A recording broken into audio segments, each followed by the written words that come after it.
Hello, glorious souls. I'm Kel. Welcome to your Soul Service Astrology update for the week beginning the 3rd of October, 2022.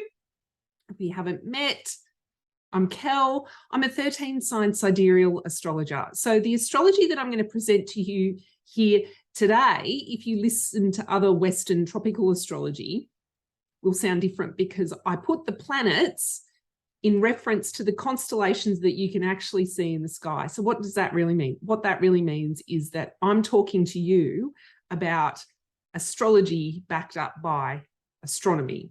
And I think that's really important. I think we should be referring to what we can see in the sky. I think we should be referring to what season that we're actually in within our local area instead of a standardized systems. That will allow us to come back into more of an environmental connection with our planet, let the planet talk to us, let ourselves talk to the planet. And guess what then might happen? We get to then have a new relationship with the planet and we can start to make changes to improve the environmental outcomes because there's some fairly big issues and existential crisis type situation at the moment. So I think it's really important that we're paying attention to our sky and our seasons that are right in front of us. So before I launch into this week's astrology, the 3rd of October's astrology, I wanted to mention to you that I am creating the Soul Service 2023 astrological planner. So this will be a physical planner that you can pre-purchase at the moment.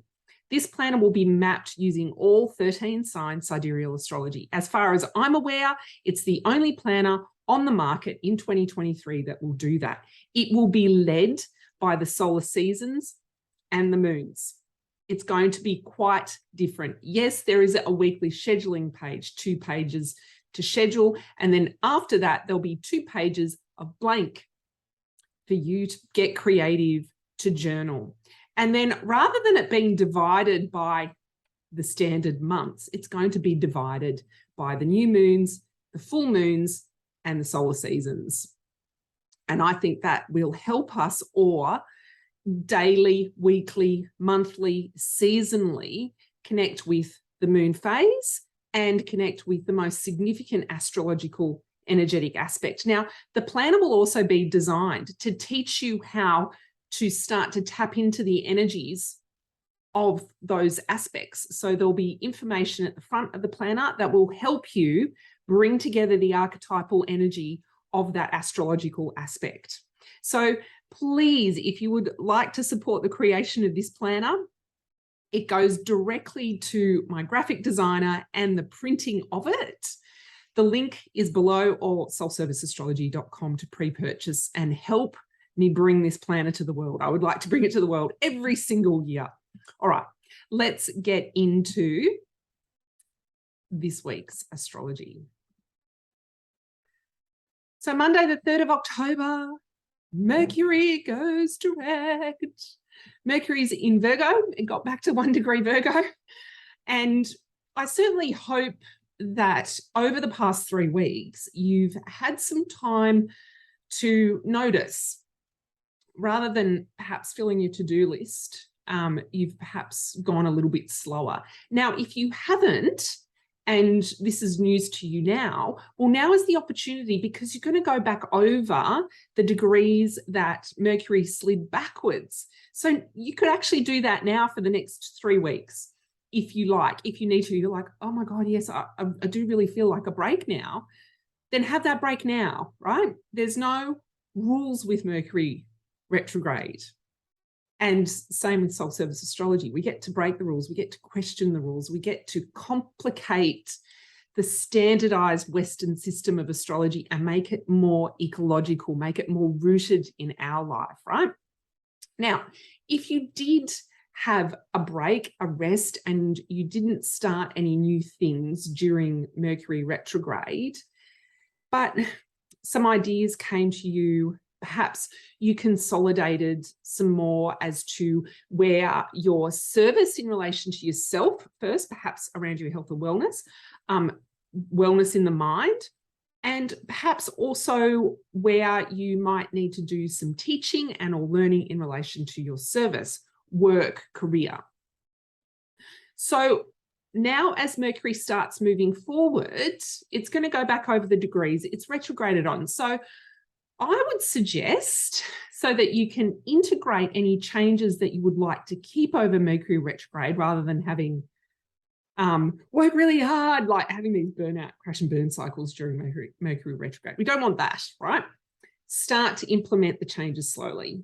Now, if you're in the Northern Hemisphere, you've moved into the season of rot, and you might be starting to feel into the seasonal environment around you, and that could fit really well, where you're like, okay, I've thought about these changes that I would like to make to my health, my wellness, perhaps to my service, perhaps about the things I want to learn and or teach. Perhaps it's around my skills and how I work.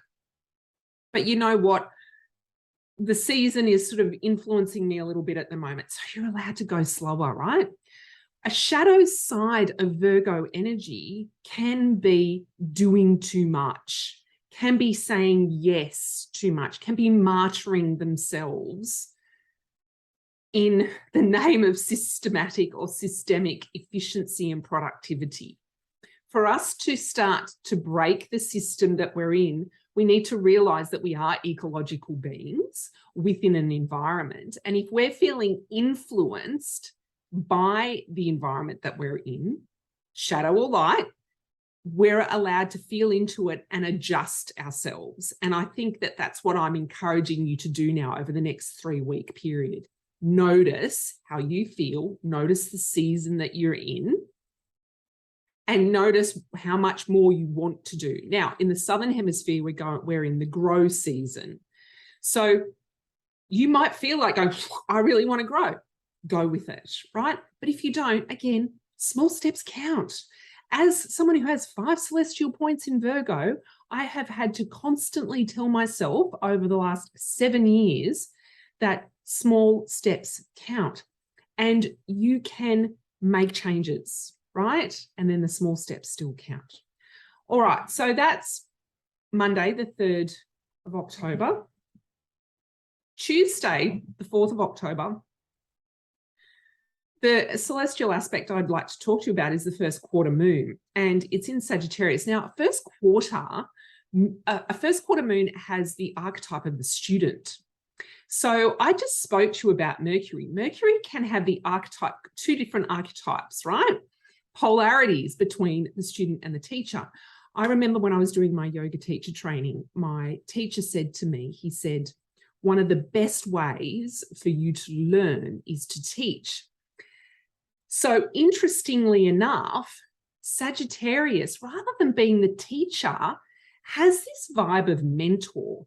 It's that transferring your knowledge to someone else, sharing it so it doesn't die with you. So I said I've gone back into professional scientific land in conjunction with being an astrologer as well. So I'm both professional scientist at the moment and professional astrologer.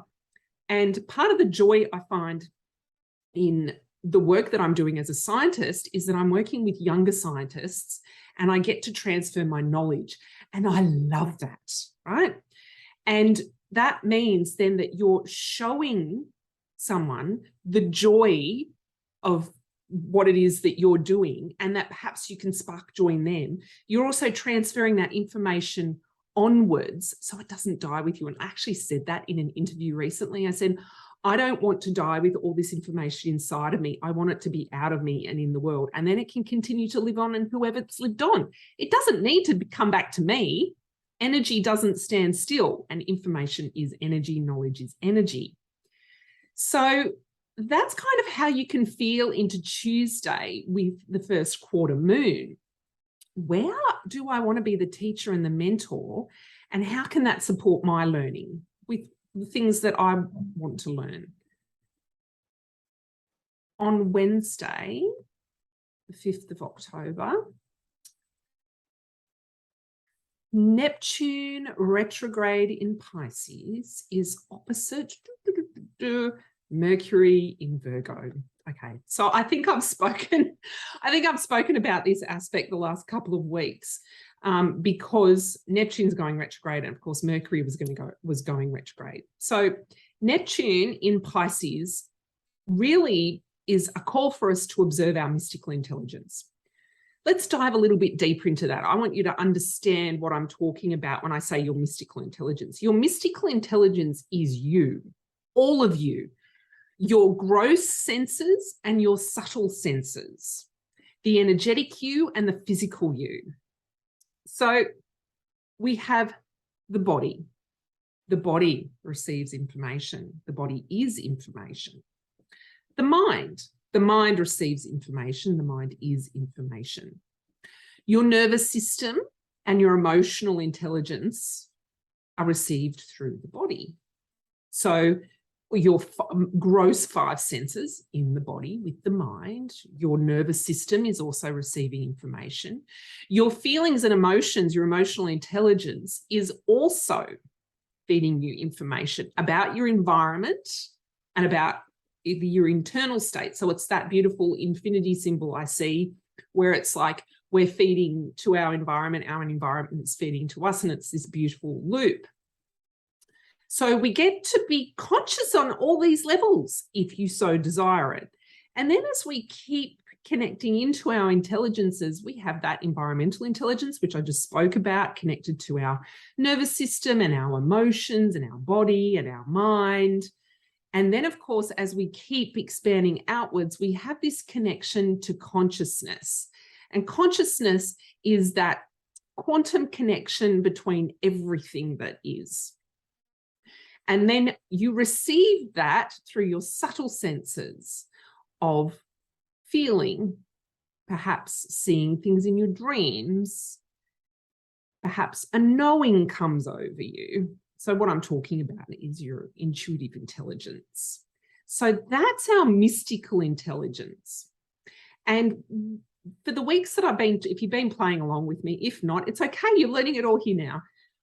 With all the planets that are in Pisces at the moment, and that we are in the age of Pisces, I really feel very strongly that it is our wake-up call to our mystical intelligence in all its glory.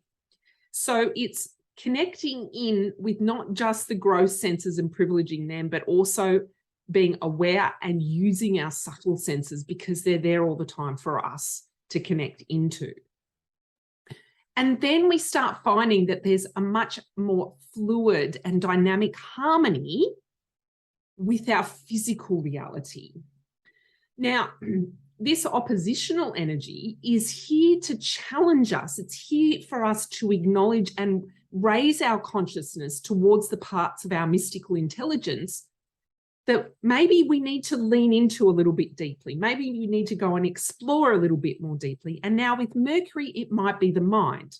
Now, we've just had a Mercury retrograde period. Now, in yoga, the whole philosophy of yoga is to still the fluctuations in the mind, calm the fluctuations in the mind.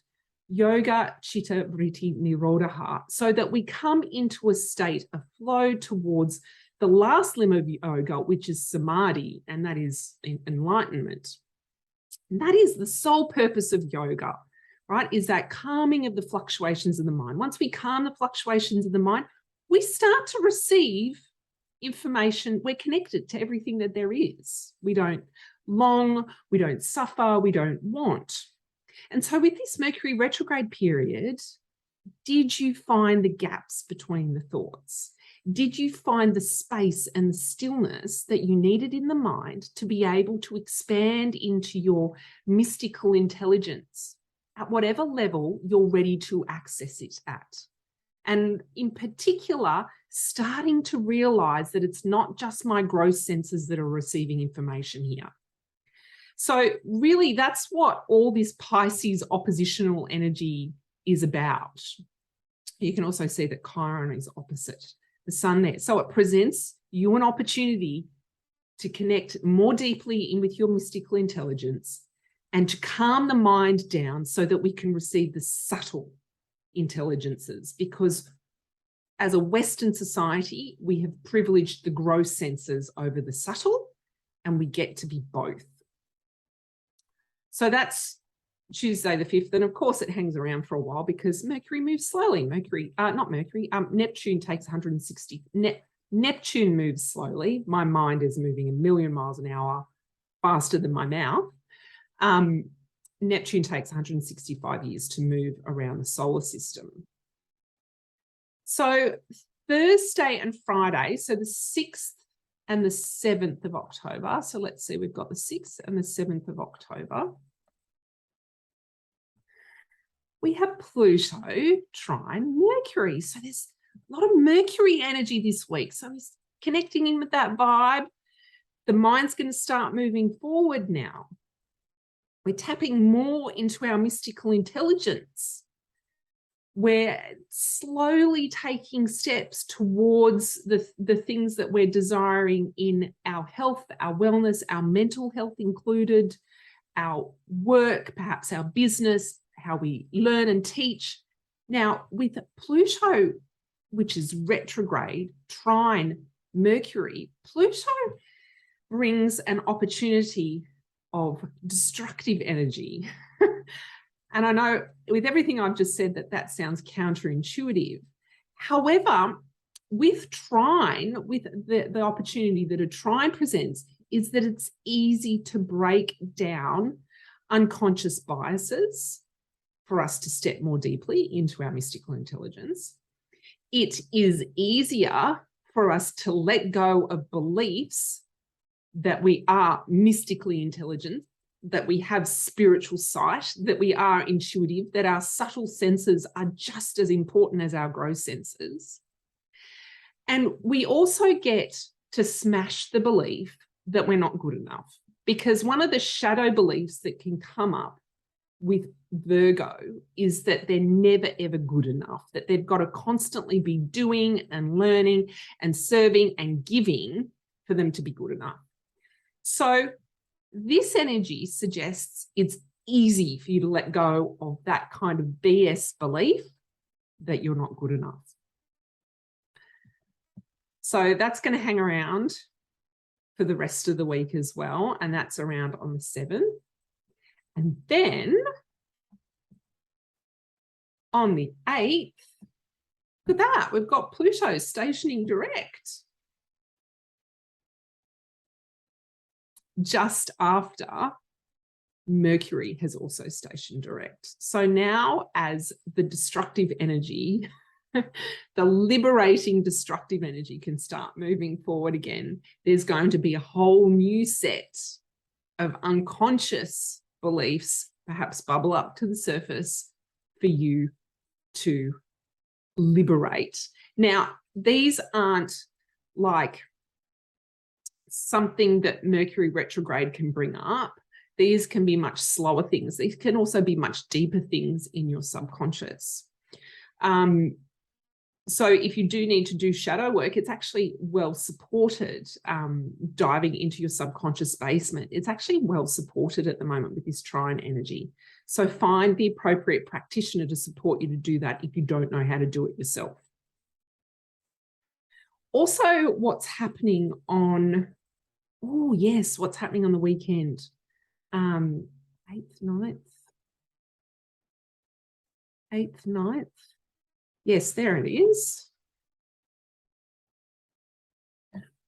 We have, so 8th and 9th, which is Saturday and Sunday, we have Neptune again, our mystical intelligence, all facets of it, wanting to be interconnected. So Neptune and Pisces is really that returning to oneness. It's returning to the ecological law of everything is connected, of interconnectedness. That energy is square Mars in Taurus. Now, this aspect hasn't come around for a number of years, for at least 18 months, perhaps 2 years, because Neptune takes 165 years to move around the solar system, and Mars takes approximately 2 years to move around the solar system. So yes, Mars is one of our personal planets, but it does move slower than Mercury and Venus and the Moon and the Sun. So let's connect in with what archetypal energy Mars presents us, and in Taurus. And I want to spend a bit of time on this. So I've spoken about Neptune archetypal energy. I want to talk about this a little bit because at the end of October, Mars is going to go retrograde. So Mars is going to be in Taurus for quite some time. Mars has already been in Taurus for quite some time. But it's at the end of October, it's going to go retrograde and go back into Taurus and then go back over again at the end of the year into the beginning of next year. So it's going to be spending a lot of time in Taurus. So let's take a look at Mars in Taurus. So Mars for ourselves personally is our focus, our will, our drive, our vitality. So that sounds like a really concentrated energy towards one thing or something. In Taurus, it wants to be consistent. It wants to be congruent with its values. It wants to be directed towards the lifestyle that it desires, it wills to live. So it's very physically driven at the moment. This is creating, manifesting, driving energy towards the building of the life that we wish to be living, the lifestyle that we wish to be living. And Mars energy has the worry energy about it. So you might be quite warrior-like in your drive towards the lifestyle that you wish to be leading. And this is Earth energy, right? So we're like, Earth energy, right? We're doing this all in the physical. We're lifting it all with the physical. We're pushing and pulling and moving and things are heavy. That's the inner tension that Neptune offers this aspect here. Do we have to be doing it all in the physical? Or can the energetic support us? And what are the beliefs that are creating this inner tension within you that I have to be doing it all in the physical? That it all has to be a physical manifestation as well. What if it's also just an energetic manifestation that occurs that supports your lifestyle?